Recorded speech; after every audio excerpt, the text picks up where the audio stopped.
On a lone patrol one winter night, a sudden crack rings out. An enemy sniper has found you by the light of the moon, and you dive for cover. But you aren't quite fast enough. With a sudden searing pain in your right knee, you know that you were struck by the sniper's second shot. You slide into the winter mud, stifling the cries of pain as you lie on your back. Thoughts of despair begin to fill your mind. Who would find you? It's dark, and you are alone and far from your trench.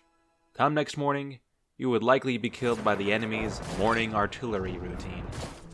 But just as the icy grip of fear clenches hardest, a wet, warm feeling suddenly begins to spread out on your forehead. You reach up and unbuckle your helmet, doubtlessly expecting to find a wound. Instead, you feel a fluffy head with perky ears. It was a dog? With another lick, you feel the dog grip your collar and begin to tug like a terrier.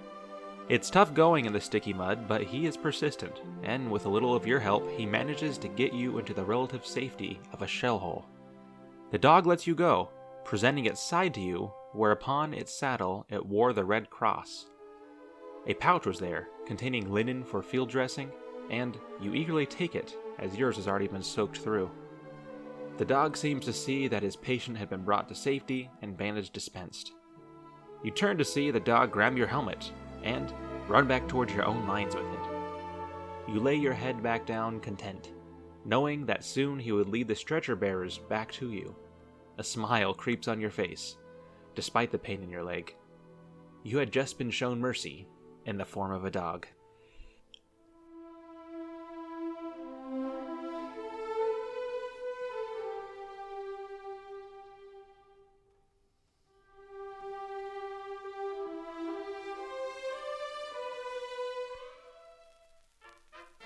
Animals have a long history serving in war, from the horses that are ridden to the oxen that are eaten.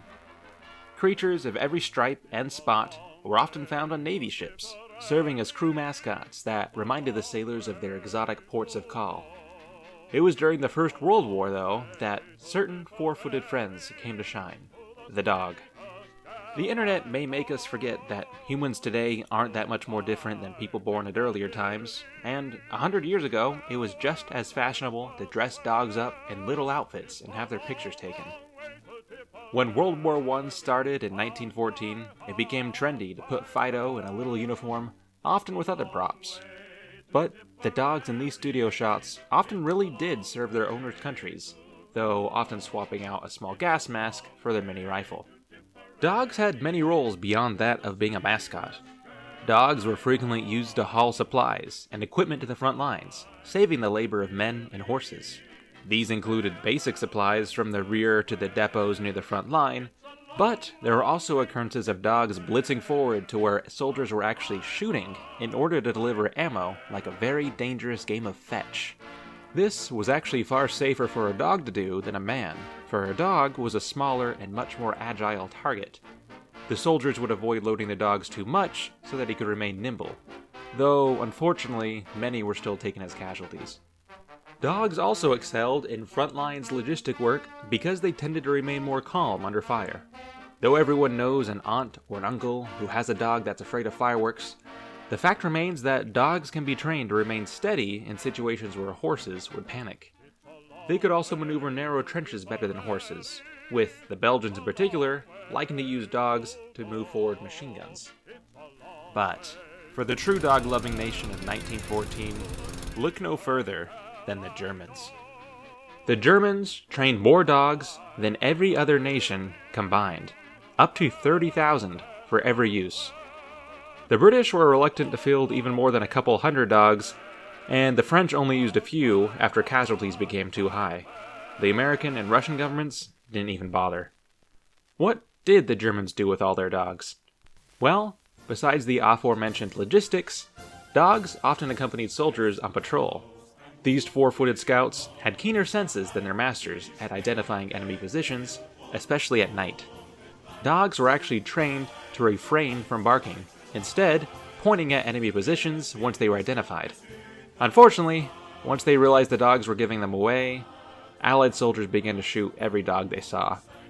But by far the most loved of dogs were those who served as mercy dogs.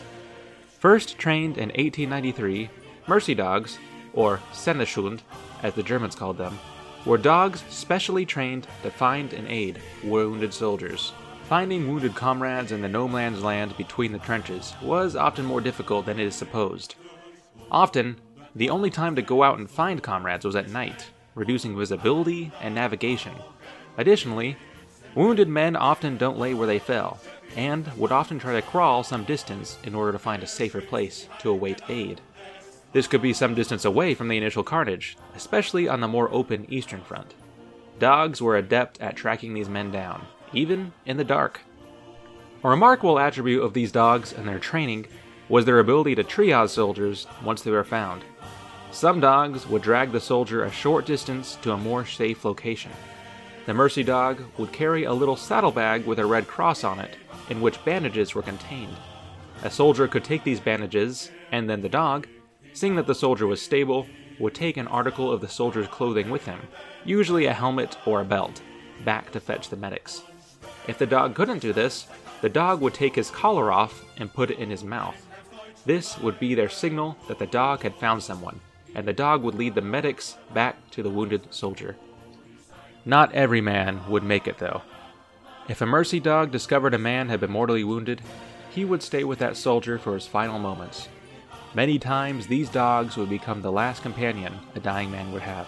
But hope was not always lost. Sometimes, dogs could detect signs of life in a man that even hurried doctors would miss. The dog would bring this to the surgeon's attention, saving more than one man's life this way.